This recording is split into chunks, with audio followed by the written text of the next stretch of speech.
Hello नमस्कार, मैं हूँ रितेश और इंटेलेक्ट कोचिंग में आपका स्वागत है। और मैं आज दूसरी वीडियो को लेकर आया हूँ जो कि आसाम रिक्रूटमेंट के लिए इम्पोर्टेंट है। उन सभी के ऊपर मैं वीडियोस बना रहा हूँ और फ्री ऑफ कॉस्ट आप लोगों को ये यूट्यूब पर उपलब्ध हो जाएंगी, मिल जाएंगी। और अगर आप लोग नोट्स को लेना चाहते हैं तो नोट्स के लिए आप लोगों को 501 रुपये फ़ीस देना होगा। तो इस कोर्स को आप फुल्ली ले सकते हैं। और अभी मैं जीएस के पार्ट्स ही कंप्लीट करवा रहा हूँ, जो जीके के पार्ट्स हैं या जीएस के पार्ट्स हैं। उसके बाद में करंट अफेयर्स, उसके बाद रीजनिंग, फिर मैथ्स, ऐसे सारे सब्जेक्ट्स को कवर करवाऊंगा। उसके बाद फिर मैं स्पेसिफिक सब्जेक्ट्स की ओर बढ़ाऊंगा, जैसे कि रिक्रूटमेंट के अनुसार जो एग्रीकल्चर है, पीएनआरडी है, हेल्थ एंड सर्विसेज है, आसाम पुलिस है, इन सभी चीज़ों को मैं धीरे धीरे कवर करवाऊंगा। उसके बाद करंट अफेयर्स जो है, जो काफ़ी इंपॉर्टेंट रहता है, वो करवाऊंगा। तो काफ़ी सारी चीज़ें मैं कवर करवाने वाला हूँ इस कोर्स के तहत। तो अभी वीडियो शुरू है, ये मेरी सेकंड वीडियो है जो कि हिस्ट्री की है। वैसे तो इंडियन हिस्ट्री पूरी जो है असम रिक्रूटमेंट के लिए ज़रूरी नहीं है, इसीलिए मैं थोड़े थोड़े पॉइंट्स जो हैं, इंपॉर्टेंट पॉइंट्स जो हैं, उनको मैं यहाँ पे ला के आप लोगों के साथ डिस्कस कर रहा हूँ। उसके बाद हमारा मेन जो असम हिस्ट्री है वो स्टार्ट होगा। असम हिस्ट्री भी काफ़ी, असम हिस्ट्री, असम जियोग्राफी, ये सब काफ़ी इंपॉर्टेंट हो जाएगा हमारे लिए। तो असम हिस्ट्री जो है, ठीक, हम इस हिस्ट्री को कंप्लीट करने के बाद असम हिस्ट्री स्टार्ट करेंगे। और हमारे साथ और भी टीचर्स आगे जाके जुड़ेंगे और वो भी काफ़ी हेल्प करेंगे आपके अदर कोर्सेज़ को कंप्लीट करवाने के लिए। तो चलिए चलते हैं आगे, देखते हैं।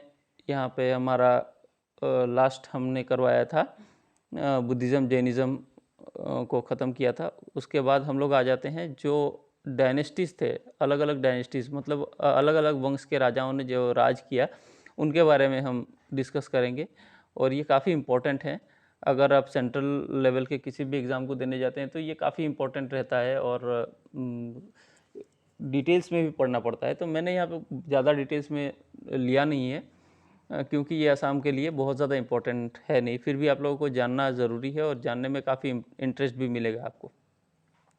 तो 544 से 412 बीसीई में हरियाणक डायनेस्टी रूल करती थी और इसके फाउंडर थे बिम्बिसार। ये कहाँ पे रूल करते थे? ये बिहार जो है आज का, राजगीर, वहाँ पे एक जगह है, वहाँ पे उनकी राजधानी थी और वहाँ पे वो किया करते थे, बिम्बिसार। बिम्बिसार के बेटे थे अजातशत्रु। हाँ, बिम्बिसार देखिए, अजातशत्रु सन ऑफ बिम्बिसार। हाँ, ये इन्होंने अपने पिताजी का ही खून कर दिया राजा बनने के लिए, killed his father to become king. तो अजातशत्रु वही हैं जिनके पास वो बाहुबली मूवीज आप लोगों ने देखी होगी। एक रथ रहता है, वो क्या नाम है, बल्लाल देव के पास, की वो रथ चलाता है और लोगों को ऐसे काटता हुआ जाता है आगे से। तो वैसा वाला रथ किसके पास था? ये अजातशत्रु के पास था। ठीक है, याद रखना इस बात को। उसके बाद काफ़ी जो है, एक पत्थर फेंकने वाला एक बड़ा सा मशीन था, वो भी इसके पास था, अजातशत्रु के पास था। ऐसे काफ़ी मशीनें थी युद्ध के लिए अजातशत्रु के पास। ये काफ़ी इम्पोर्टेंट हो जाता है। ये देखिए, he have the equipment shown in the Baahubali movies. ठीक है, आगे चलते हैं उदाइन के पास। उदाइन जो है वो अजातशत्रु के बेटे हैं। वो भी उन्होंने भी अपने पिताजी का खून किया राजा बनने के लिए। देखिए, अजातशत्रु ने अपने बाप को मारा राजा बनने के लिए और उदाइन ने भी अपने बाप को मारा राजा बनने के लिए। फिर जो उदाइन है, लास्ट डायनेस्टी, देखिए जो हरियाणक वंश के जो लास्ट राजा थे उसका नाम था, क्या था, नागदासक, यहाँ पे लिखा हुआ है। शिशुनाग डायनेस्टी जब आई ना, तो हरियाणक डायनेस्टी के जो लास्ट राजा था उसको मारने के बाद शिशुनाग जो था वो राजा बन गया। शिशुनाग जब राजा बना तो शिशुनाग वंश, मतलब शिशुनाग डायनेस्टी का स्थापना किया उसने। तो ये 412 से लेकर 344 बीसीई तक था शिशुनाग डायनेस्टी। अब देखिए, king Nagdasak killed by the Shishunag, Haryanka वंश के लास्ट राजा थे ये। तो शिशुनाग राजा हो गए। शिशुनाग के लड़के, उनके पुत्र काल अशोक फिर राजा हुए शिशुनाग के बाद। और देखिए, ये ज़्यादा इम्पोर्टेंट है नहीं। उसके बाद देखिए, जो शिशुनाग वंश के बाद जो आता है नंद वंश, ये ज़्यादा इम्पोर्टेंट है। नंद वंश क्यों इम्पोर्टेंट हो जाता है? इसके पीछे बहुत सारी कहानी है और काफ़ी इंटरेस्टिंग कहानी भी है। देखिए, नंद वंश के प्रतिष्ठाता कौन थे? प्रतिष्ठाता थे महापद्मानंद। महापद्मानंद ने नंद वंश की स्थापना की। हाँ, उसके बाद नंद वंश के जो लास्ट राजा थे, लास्ट, हाँ, वो धनानंद थे। देखिए नंद वंश जो था ना बहुत ज़्यादा बड़ा ये था, डायनेस्टी जो था वो काफ़ी बड़ा था। उनके पास इतनी बड़ी सेना थी कि क्या बोलूँ। नंद वंश के जो लास्ट राजा थे वो थे हमारे नंद वंश के लास्ट राजा थे धनानंद। धनानंद के टाइम में ही वो अलेक्जेंडर भी हमारे भारत में आया था। तो जो नंद डायनेस्टी थी ना उसके पास जो आर्मी थी उस समय में 2 लाख की आर्मी थी, इन्फेंट्री जो पैदल सेना थी। उसके बाद 20,000 घोड़े वाले थे, हाँ 2,000 रथ थे, रथ कहते हैं ना रथ पे जाकर युद्ध लड़ते थे। 2,000 रथ और 3,000 हाथियाँ रखी हुई थी युद्ध के लिए। तो सोच सकते हैं आप कि कितनी बड़ी सेना रही होगी नंद वंश की। और नंद वंश काफ़ी बड़ा साम्राज्य था। तो एक बार क्या हुआ, जो धनानंद थे वो हम लोग कह सकते हैं एक अय्याश टाइप के राजा थे। अय्याश जो कहते हैं ना, तो धनानंद थे। एक बार क्या हुआ, अलेक्जेंडर भारत में आक्रमण करने वाला था, जिसे सिकंदर भी कहते हैं लोग।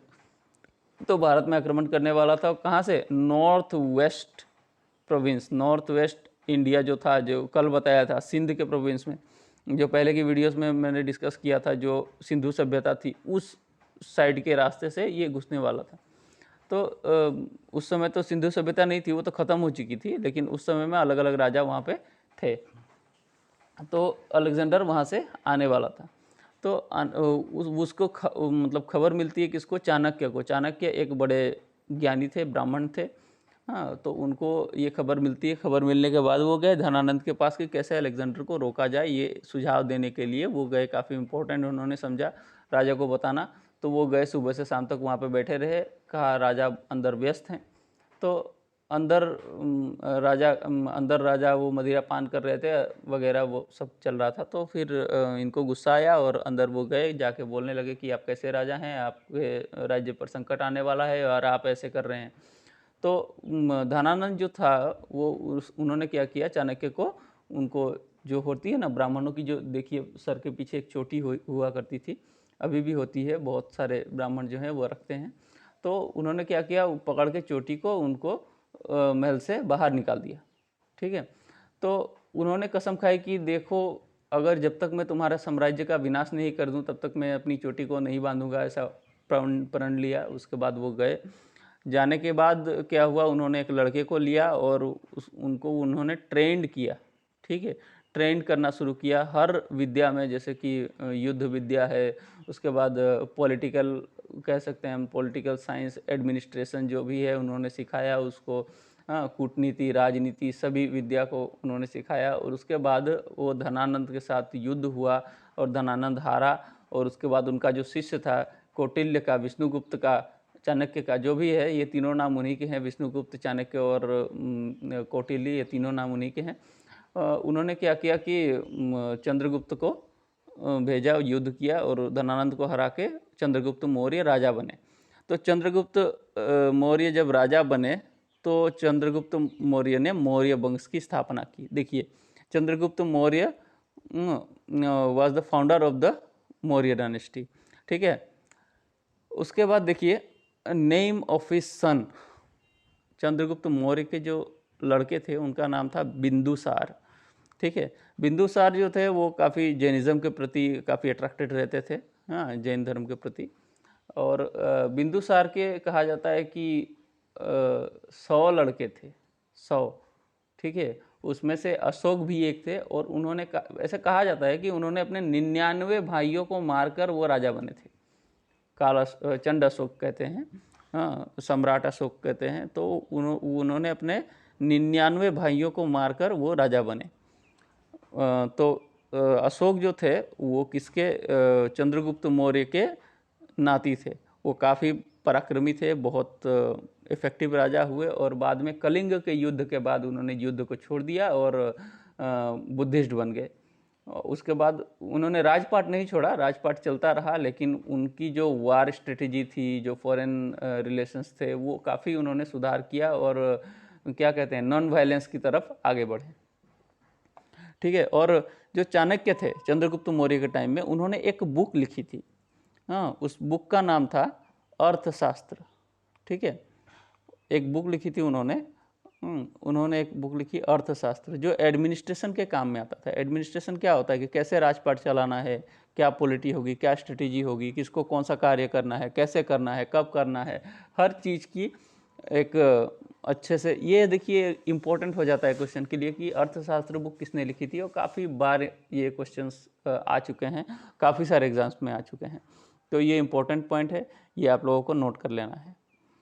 ठीक है, अब आगे बढ़ते हैं। देखिए अब बीच में देखिए उसके बाद बहुत सारी डायनेस्टीज आई, बहुत सारे राज्य आए, लेकिन ये असम के पर्सपेक्टिव से बिल्कुल भी इम्पोर्टेंट नहीं है। और असम का जो हिस्ट्री है ना वो काफ़ी इम्पोर्टेंट है, वो मैं अच्छे से डिटेल में कवर करवाऊँगा, उसके लिए आप लोग चिंता मत कीजिए। अब देखते हैं मॉडर्न इंडिया के बारे में। मॉडर्न इंडिया में किसके बारे में देखा जाता है, जो विदेशी हमारे देश पर आकर राज करके गए उनके बारे में यहाँ पर लिखा हुआ है। तो देखिए पहला कौन आया था, पहला आया था पुर्तगीज़ हमारे देश में आए। पुर्तगीज़ कब आए? 17 मई 1498 वास्को डा गामा पहले इंडिया में पहुंचा। हाँ, उसके बाद डच आए, फ्रेंच आए, डेन्स आए और लास्ट में आया ब्रिटिश। ठीक है, ब्रिटिश नहीं, ब्रिटिश के पहले डेन्स आए थे, हाँ, और डच आए थे, लेकिन सबसे लास्ट में ब्रिटिश ही आए। ठीक है, ब्रिटिश के आने के बाद क्या हुआ, ब्रिटिश इतने स्ट्रेटेजिक थे, वो अपने रास्ते को क्लियर करना अच्छे तरीके से जानते थे, कैसे बिजनेस को आगे बढ़ाना है वो भी जानते थे। तो उन्होंने धीरे धीरे करके बाकी सभी को साइड कर दिया और खुद आगे बढ़ते गए।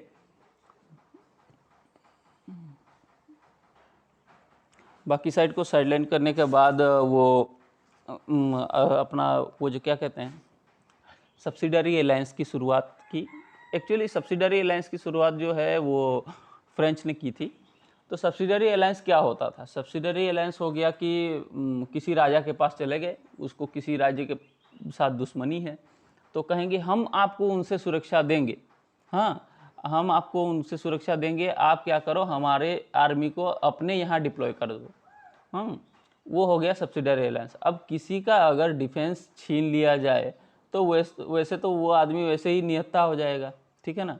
अब किसी राजा की 10,000 की सेना है, कहेंगे कि नहीं आपकी सेना नहीं चाहिए, हमारी सेना आप लेकर देखो। अब हमारी सेना, अब मैं उनको दे रहा हूँ तो उनकी सेना तो डेफिनेटली अब वो अपनी सेना को हटा देंगे, वो अपनी सेना को हटा दिए तो उनका पावर जो है, स्ट्रेंथ जो है वो ख़त्म हो गया। तो ऐसे कर करके वो दुश्मनी लगाते थे और सब्सिडरी अलायंस के थ्रू सेना प्रोवाइड करते थे और सेना जाके उनके राज्य में घुसती थी। उसके बाद वो धीरे धीरे करके उसी राज्य के ऊपर कब्जा कर लेते थे। ये हो गया सब्सिडरी अलायंस। तो ऐसे कर करके उन्होंने धीरे धीरे राजाओं को ख़त्म किया। राजाओं को ख़त्म करने के बाद पूरे इंडिया पर कब्जा करना स्टार्ट किया। उसके बाद जो ये थे दिल्ली के राजा थे, मुग़ल जो राजा थे, एक फारुखशियार थे, औरंगजेब थे, उनसे क्या किया उन्होंने दीवानी राइट्स लिए। दीवानी राइट्स क्या होते हैं? दीवानी राइट्स मतलब कि एक जो टैक्स होता है, टैक्स कलेक्शन के राइट्स जो थे, जो अधिकार था वो लिया राजा के पास और धीरे धीरे करते करते अधिकार जमाते गए, ट्रेड बढ़ता गया और फिर क्या हुआ कि राजा को ही उन्होंने लास्ट तक साइडलाइन कर दिया और साइड होने के बाद वो पूरे देश के एडमिनिस्ट्रेटर बन गए।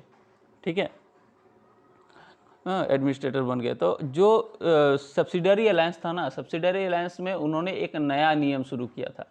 नया नियम क्या था कि जिसका लड़का खुद का नहीं होगा, जिसका पुत्र खुद का नहीं होगा, वो राजा नहीं बन सकता। कोई अडॉप्ट अगर करता है तो वो राजा नहीं बन सकता। ठीक है, अगर किसी का खुद का संतान नहीं होगा तो वो राजा नहीं बनेगा, ऐसा उनका रूल था ब्रिटिश का।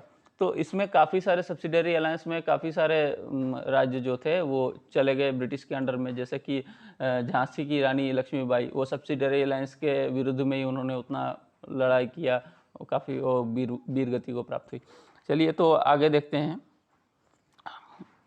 जो सब्सिडरी अलायंस हुआ उसके बाद क्या हुआ, एक युद्ध हुआ, एक म्यूटिनी हुआ जिसमें सिपाहियों ने भी योगदान दिया और झांसी की रानी लक्ष्मीबाई सब लड़े थे। तो इस म्यूटिनी का कारण क्या था? 1857 की म्यूटिनी जो थी, सिपाही विद्रोह जो था, उसके कारण को देख लेते हैं हम लोग। हाँ, पहला कोस था पॉलिटिकल कारण, हाँ पॉलिटिकल कोस। दूसरा कोस था इकोनॉमिक, और उसके बाद आ गया मिलिट्री डिस्क्रिमिनेशन।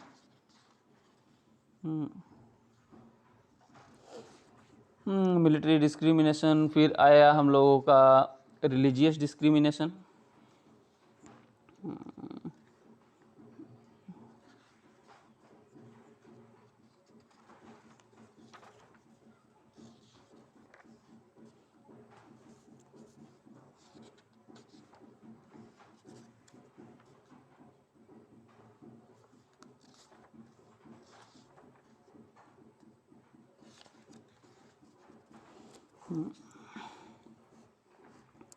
देखिए, द डॉक्ट्रिन ऑफ लैप्स कहा जाता था इस चीज़ को, कि जिसके पास डॉक्ट्रिन ऑफ लैप्स, जिसका खुद का संतान नहीं होगा, वो उसका राज्य जो है वो ब्रिटिश के पास चला जाएगा। ये था एक पॉलिटिकल कारण। फिर आ गए हम लोग इकोनॉमिक कारण के ऊपर, कि उस समय में ब्रिटिश जो थे वो वेल्थ ड्रेन कर रहे थे इंडिया से। वेल्थ ड्रेन मतलब क्या, इंडिया के जो भी धन संपत्ति थी वो लूट कर दूसरे देश में, अपने देश में लेकर जा रहे थे। उसके लिए उन्होंने क्या किया था, हाई ड्यूटी इम्पोज किया था। हाई जो टैक्सेशन था, टैक्स जो था वो काफ़ी मात्रा में भारत के लोगों के ऊपर इम्पोज किया हुआ था, जिससे लोग काफ़ी ज़्यादा परेशान थे। अब आप लोग सोचकर देखिए कि बहुत ज़्यादा अगर टैक्स हर चीज़ में लग जाए तो लोगों को कितनी तकलीफ़ होती है। तो बहुत ज़्यादा टैक्स लगाने के बाद क्या हुआ कि लोग काफ़ी परेशान थे, लोगों के अंदर गुस्सा था। बस एक कमी थी कि कुछ एक बड़ा कारण हो और वो गुस्सा बाहर निकले, तो लोगों के अंदर गुस्सा जो था वो जमता रहा धीरे धीरे। ठीक है।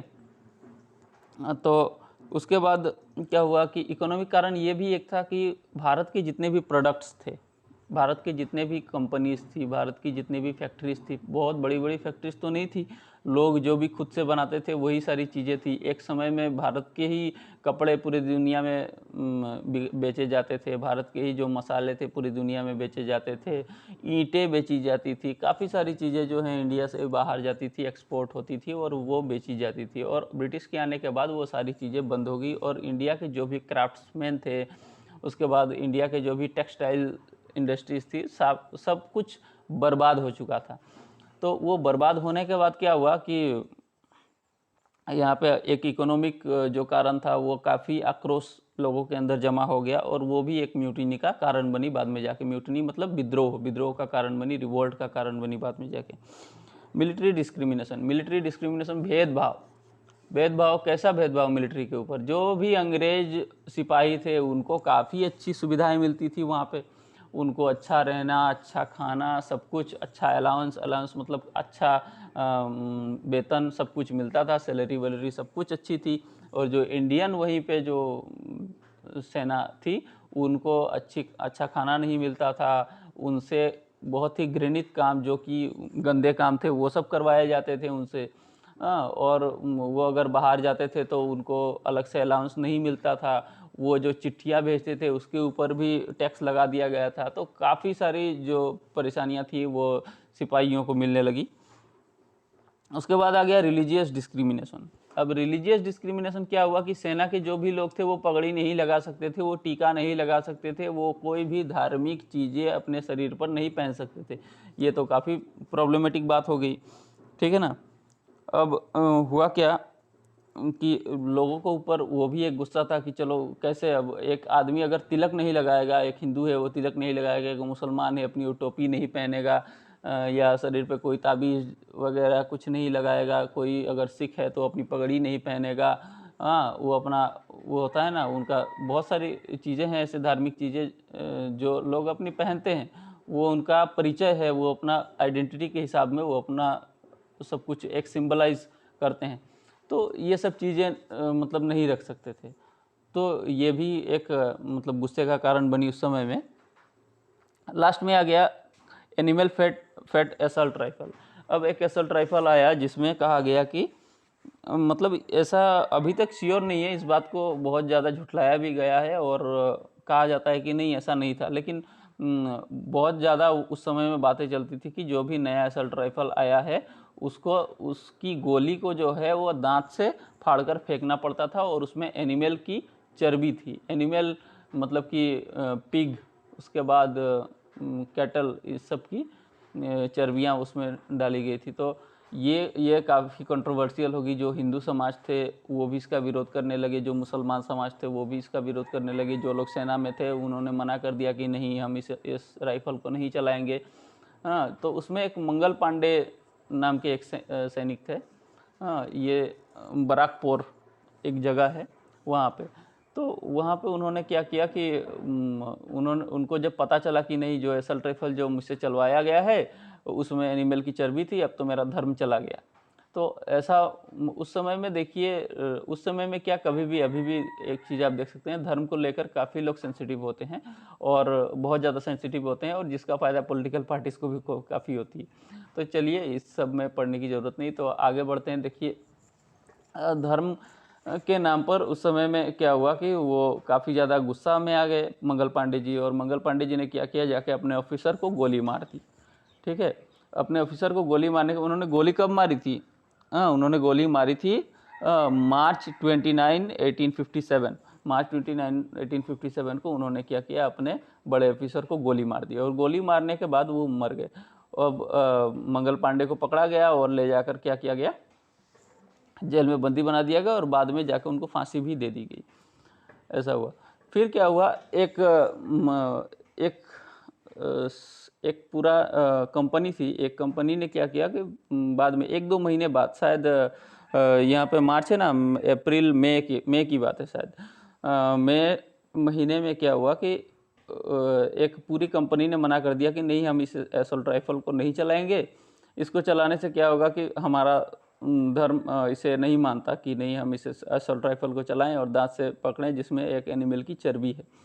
तो उससे क्या किया, उसमें लगभग 100 लोग थे, और 100 लोगों को क्या किया गया, इम्प्रिजन कर दिया गया। इम्प्रिजन मतलब कि उनको जेल में डाल दिया गया। जेल नहीं, हाँ, जेल में डाल दिया गया, और जेल में डालने के बाद काफ़ी लोगों को मौत की सज़ा भी हुई थी। तो उस सज़ा होने के बाद रात को क्या हुआ कि उन्हीं सैनिकों ने अपने साथियों को छुड़वाया। रात को छुड़वाने के बाद वहाँ पे जो भी सैनिक थे वो सब मिल गए, एकजुट हो गए, और एकजुट होकर वहाँ पे जितने भी जो ब्रिटिश सैनिक थे उनको मारा, और मारने के बाद वो दिल्ली चल दिए। हाँ, वो दिल्ली की ओर जाते रहे, और जनरल बख्त खान एक थे, वो गए। वहाँ पे जाने के बाद दिल्ली में जो मुग़ल एक राजा लास्ट बचे हुए थे उनको अपना हेड बनाया, और उनसे ज़बरदस्ती सिग्नेचर करवाया। सिग्नेचर करवाने के बाद एक विद्रोह की घोषणा उन्होंने कर दी। अब देखिए, एक बड़ा विद्रोह अगर चालू करना है तो एक किसी बड़े आदमी का सिग्नेचर तो ज़रूरी है, कोई एक बड़ा लीडर तो ज़रूरी है जिसकी बात सब माने। तो ऐसे एक लास्ट राजा बचे हुए थे मुग़ल के, तो उनके द्वारा ये साइन वाइन करवाया गया, ज़बरदस्ती ही करवाया गया। और दिल्ली में घुसते वक्त उन्हें ज़्यादा प्रॉब्लम भी नहीं हुई। वहाँ पे कुछ सैनिक थे अंग्रेज़, तो उनको मारा और वो आराम से दिल्ली चले गए। और उसके बाद जो है सिपाही विद्रोह की घोषणा हुई। सिपाही विद्रोह को देखिए, उस टाइम में सिपाही विद्रोह कुछ इस तरह से चला था कि सैनिक तो कम मरे, लेकिन सिविलियंस काफ़ी ज़्यादा इन्वॉल्व थे। मतलब सैनिक से ज़्यादा सिविलियंस इन्वॉल्व थे उस म्यूटिनी में। इसका कारण ये भी था कि लोगों के अंदर आक्रोश, एक गुस्सा पहले से ही था। वो जितने भी ब्रिटिश जो पुल बनाए थे ब्रिटिश ने, जो ऑफिसेस बनाए थे, उन सब को उन्होंने ध्वंस कर दिया था, उन्होंने तोड़ दिया था, लोगों ने तोड़ दिया था। और एक चीज़ थी ना कि ब्रिटिशर्स के पास कम्युनिकेशन का अच्छा साधन था उस समय में। अच्छा साधन मतलब कि उनके पास वो टेलीग्राफ वगैरह थी, एक जगह से एक जगह न्यूज़ पहुंचाने के लिए। और इंडिया में कहाँ कहाँ कौन से विद्रोह हो रहा है, वो काफ़ी जगह पे ये विद्रोह शुरू हुई, लेकिन एक साथ नहीं हो पाई।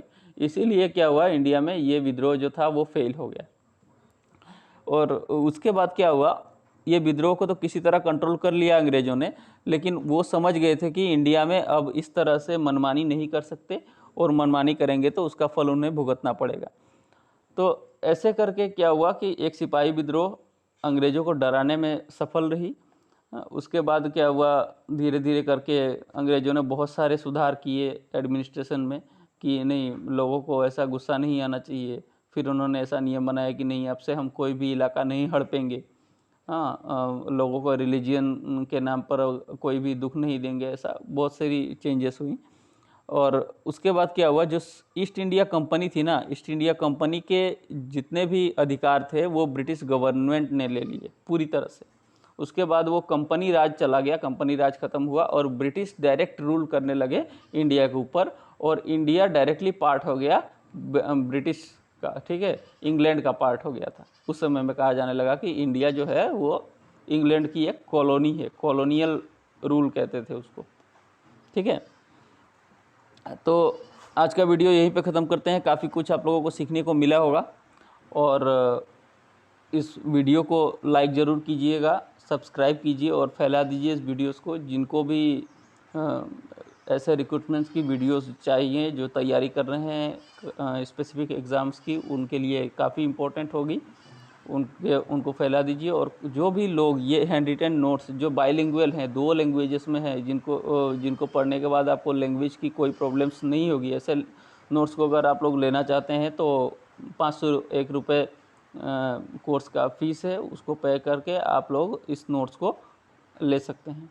आप लोग व्हाट्सएप नंबर डिस्क्रिप्शन बॉक्स में दिया जाएगा और उसमें आप लोग इसको अवेल कर सकते हैं, आप लोग ले सकते हैं, उसको आप लोगों को भेज दिया जाएगा। ठीक है, धन्यवाद। आज के लिए बस इतना ही।